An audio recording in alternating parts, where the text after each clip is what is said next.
Hello lovely people, welcome back to my channel. I'm Aunty Bubu from Style by Binta, and today in this video tutorial I'm going to be showing you how to make this simple but beautiful top. It's going to be having a center cutout, just as you can see in the video. The cutout is not going to be too deep to expose the cleavage, but it's just going to be there for fashion. So the first thing I'd like you to do, if you're coming across my video for the first time and you are interested in content like this, is to please like this video, subscribe to this channel, turn on your notification button so as for you to get notified when I upload new videos. And to all my returning subscribers, I want to say a big thank you to you. And to those who check up on me during my absence for YouTube, thanks a million times. I truly appreciate you. So this very video is going to be divided into three parts. The first part is going to be where I discuss about stretchy materials generally and the types that we have. So the second part is going to be where I draft the pattern, while the third part is going to be placing my pattern on the fabric that I'm going to be working with and cutting it out. So it is very important you watch through so that you won't miss out of any important information. So to understanding your fabrics, here are some of the fabrics I work with recently. This particular one is a lycra fabric. It stretches to both sides, but of course one side stretches more than the other side. So if we have a fabric that stretches vertically and horizontally, such as the one I'm holding, definitely it's going to be also stretchy at the bias side also. So as you can see, I cut a little piece out. So this is another fabric. It is not a lycra fabric. The initial one I cut was a soft lycra fabric, but this one is a knitted fabric. A closer look at it will show that it is a very tiny knit. So it is a knitted fabric and it stretches to both sides. Of course, one side will always stretch more than the other side, and in some cases one side will not even stretch at all, while the other side will be very stretchy. So in this case, it is a bit thick fabric, at least thicker than the first one I cut, but yet it is very stretchy. This is me showing that it stretches to the bias side also. It stretches at the four angles, that is the vertical, the horizontal, and the bias side. So here is the knitted fabric that I was showing earlier also. So I cut the same. Just by stretching it out, you can see that I'm already having a more increased length to what I initially cut. Just watch. So just by stretching it out, the elasticity in the fabric stretch the fabric out. So just as you can see, trying to make a comparison of the fabric now. So here I measured 4 inches, stretching it out. I have like 6.5, so I had 2.5 inches extra in this particular fabric. So for this knitted fabric, I'm also going to be experimenting it out. So here I measured 7 inches, but if you take a closer look at it, you will see that I'm able to stretch it out to like 11.5 inches, and this is a convenient stretch. If I still want to stretch it out more than that, I can still get to like 12.5. So from 7 to 11.5 inches. So in this case, any reduction you do to the side does not affect your smartness, does not turn the clothes to not be your size. It will rather make it perfect size. So anytime you are drafting for a stretchy material, your actual measurements will tend to the dress or the top or even the skirt bigger than you. So you will end up slim fitting and slim fitting. So hence the need to know how to draft a pattern for stretchy fabric. So this is the actual material that I used to make this tutorial. This is how it stretches. It stretches both vertically and horizontally, but one side of course stretches more than the other side, and that is the side I'm always going to make as my width, and the less stretchy side is going to be my length. So here are other fabrics that you can have. You can have your stretchy fabric in plain, in pattern, and even in stripes, like this very one. You can. Another fabric we can work with is our regular velvet. We have them in different colors. We have them in patterns also. I have one in newspaper design. We have them in flowery designs also. So the stretches mostly to one side and the other side will be stiff. Like I said, the stiff part turns to be our length, while the stretchy side will become our width. That is where the circumference will be imputed for smartness. If you make the stretchy part the length, you end up having an increased length beyond what you want, while the size will be stiff. It will not give the perfect fit stretchy fabric should give. So another fabric entirely that we can work with is our lace fabric, our stretchy lace. So to mention but a few, these are some of the fabric you can work with. As you can see, this lace stretch to both sides. Of course, one side stretches more than the other, and for some, the stretch is equal on the two sides. So as you can see, this is a flower lace. So when I come across this kind of lace, you think of making an undies with it, a simple top with it, and as well you can combine it with your lycra to make a top or to make a dress. What you can do with this kind of lace is just limitless. So here is another lace. They come in different design. The other one was a flowery design, and this one is another design entirely. This one is a bit thick. This is how much of stretch we have in it. So the best way to determine the amount of stretch in a fabric is to stretch it out. So whatever you're working with, the stretch will determine how much reduction you're going to be making. So whatever stretchy fabric you're working with, the amount of stretch in it will determine how much reduction we are making. This is another dry lace like fabric. I work with this about a month ago. This is the only leftover that I could lay my hands on, so I just chose to show it so as for you to see that your stretchy fabric can be in any design. So this is the actual design that I worked with. So this is the fabric itself. So I'm going to be measuring it out for you to see for sure that this method actually works. So measuring it alone without stretching it out gave me 15 inches, but stretching it out a bit gave me 17 inches. It can still go more than this, but 17 inches will give a perfect fitting, not too tight fitting. So the next thing I'm going to be doing is to proceed to the pattern drafting itself. So the first thing I did was to draw to rule a startup line where my shoulder measurement is going to be going to. So the shoulder to shoulder divided by 2 in this case is 7.5, which is also 7.5 inches. So from that point I came down by 1 inch, which is going to form my shoulder slope or shoulder slant. So I went ahead and I connect the points to my startup line, just as you can see. So the next thing I did was to come to the neckline and I measured 3 inches.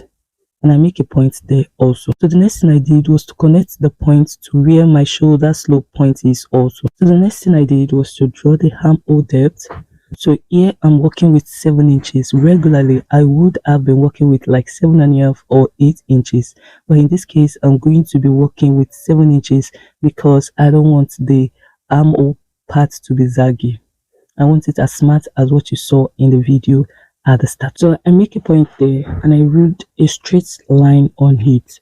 So I ruled a straight line on it. So this line is going to be my upper chest line, and it is also going to be where I'm going to be imputing the bust circumference also. There is no need of measuring your bust point because you don't need it. So the next thing I did was to measure my blouse waist length, which is 15.5. The next thing I measured was the full length of the top, which is 23 inches, and I make a point there also. So I'm going to be ruling a straight line across my points, just as you can see. So here I like you to know that my pattern is on 2 folds, and I'm going to be slitting it eventually at the center.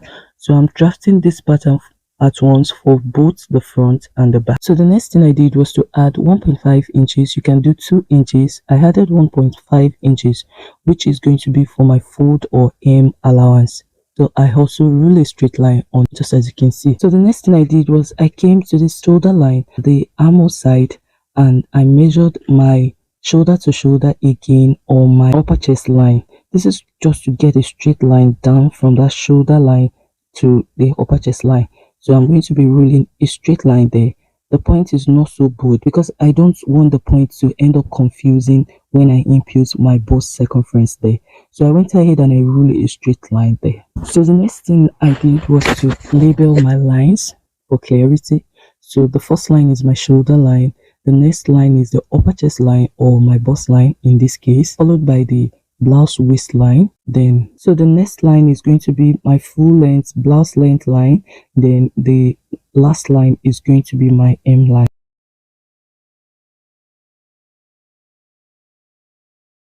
So the next thing I did was to come to the armhole side again, and I'm going to be placing my tape there, and I'm going to be folding the tape into 2 to get the center of the space there. So I went ahead and I marked the center just as you can see. So the next thing I did was on that point, I came in by half of an inch. So I came in by half of an inch, which is going to be serving as my back armhole depth. So for the front armhole depth, I came in by 3/4 of an inch.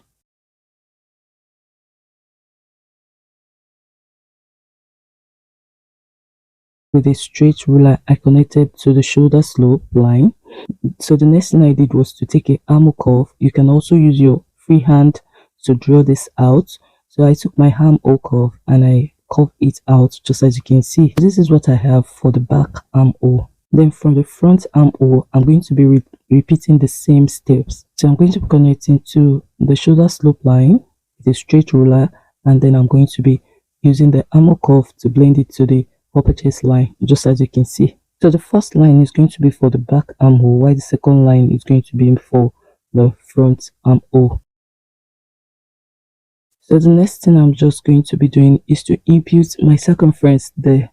So the bust in this case, the circumference for the bust is 34. So 34 divided by 4 is going to give us 8.5. So I went ahead and I imputed it. So for the waist, we are working with 30 inches. So 30 inches divided by 4 is going to give us 7.5. For the hip, we're working with 37 inches, which is going to give me 9.25. So I went ahead and I input 9.25 for the hip line, which is also my full length line. And for the fold line, I'm also going to be imputing the same.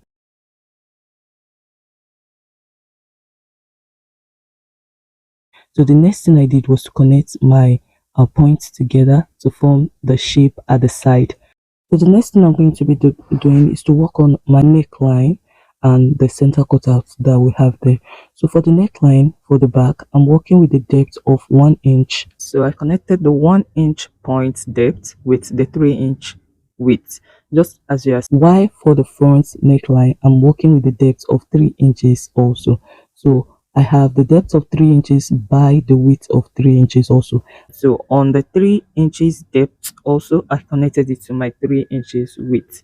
So I had a sort of round neck line already. So the next thing I'm going to be doing is to come to the shoulder line, and I'm going to be adding half of an inch to it, or 1/4 of an inch. Whatever you join your fabric with, just add it to it. Even if it's 3/4 of an inch, add it, so that you will not end up reducing from the length by sewing from your actual measurement.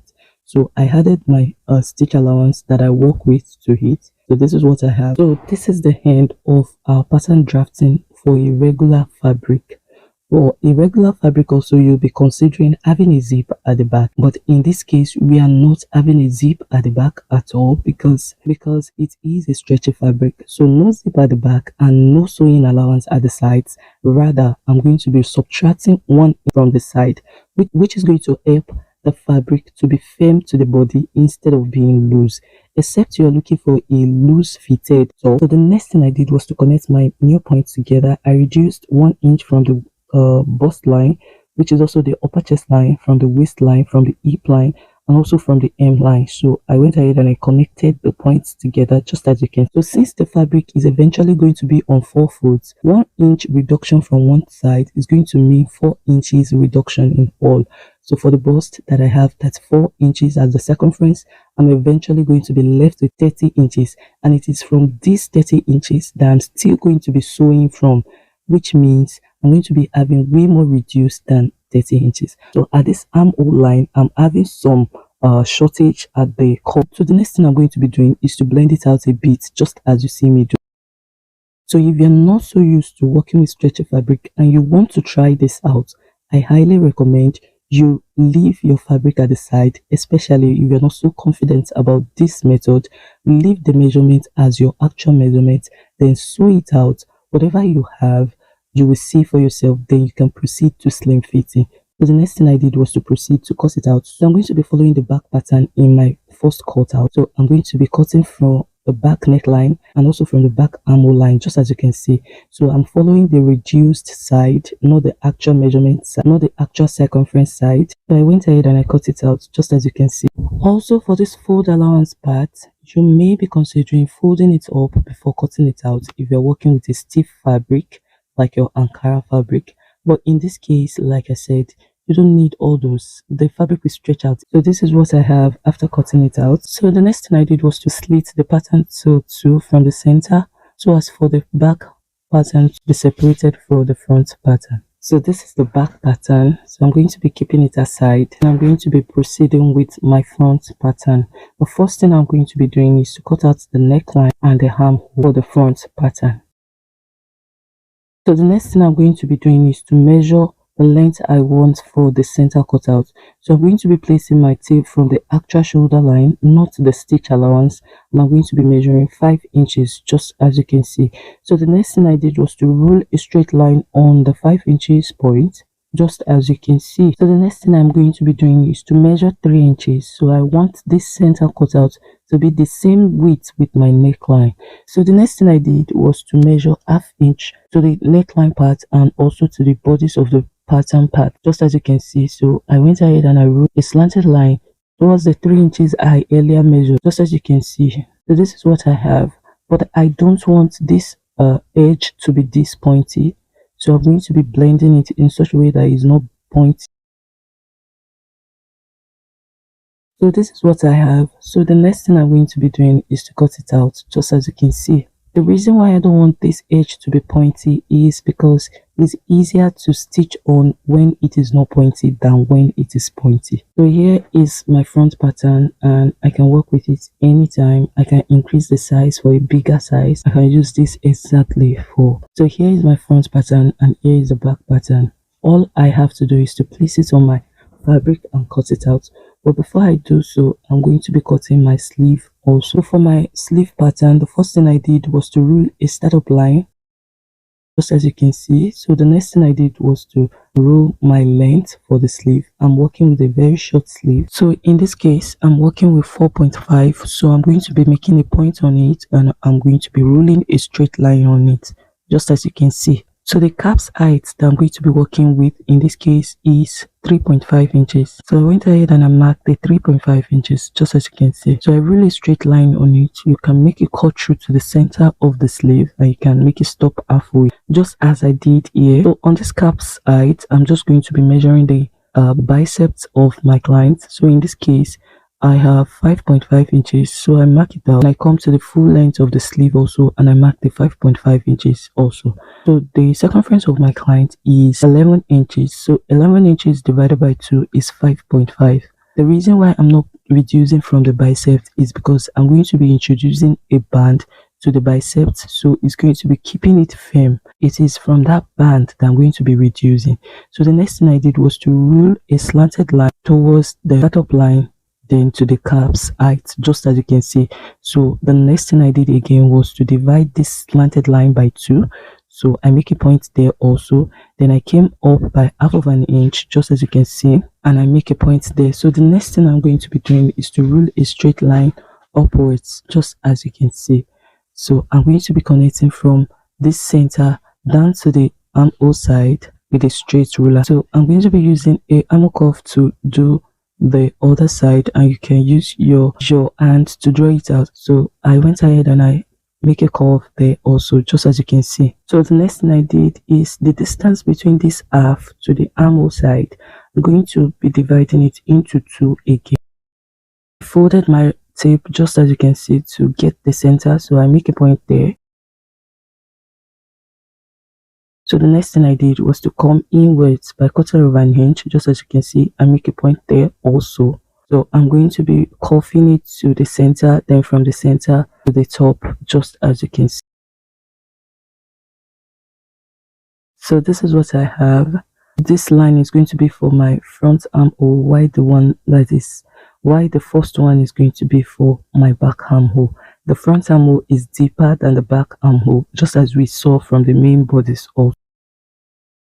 So the next thing I did was to cut it out. So I'm going to be following the back sleeve side first, then I'm going to be flipping the sleeve open to trace out the front part, just as you can see. So this back sleeve side is going to be going to the back armhole on the bodice of the clothes, while the front sleeve side is going to be going to the front part of the bodice of the top.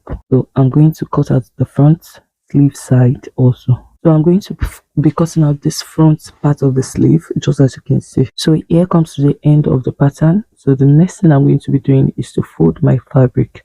So this was the initial fabric I was working with. This is the fabric I have on my picture in the thumbnail, but the eventual fabric I work with is a new fabric, and for the fabric I use 7 yards to make 14 tops.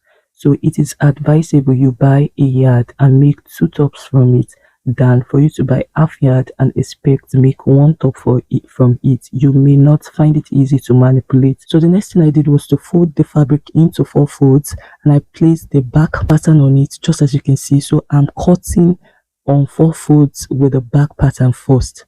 So I went ahead and I cut it. Then I'm going to be separating the fabric. So this is what I have for the back pattern.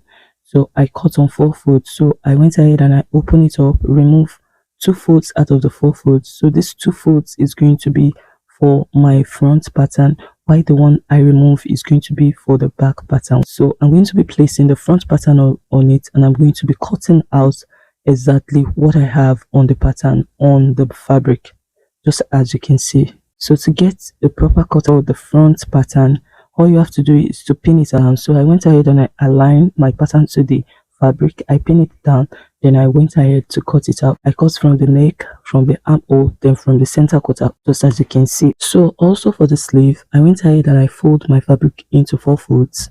So I'm going to be following the back pattern to cut the sleeve first. So you can as well pin this down or place something heavy on it so as to maintain stability.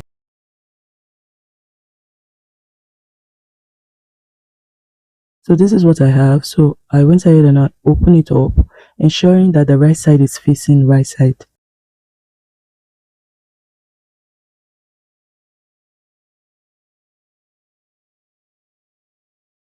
So the next thing I did was to cut the front sleeve side out, just as you can see. So here comes to the end of the video. If you're interested in content like this and you're coming across my video for the first time, please don't forget to subscribe to this channel, like this video, turn on your notification button just for you to get notified when I upload new videos. Thanks for joining, and see you in my next video. Thank you.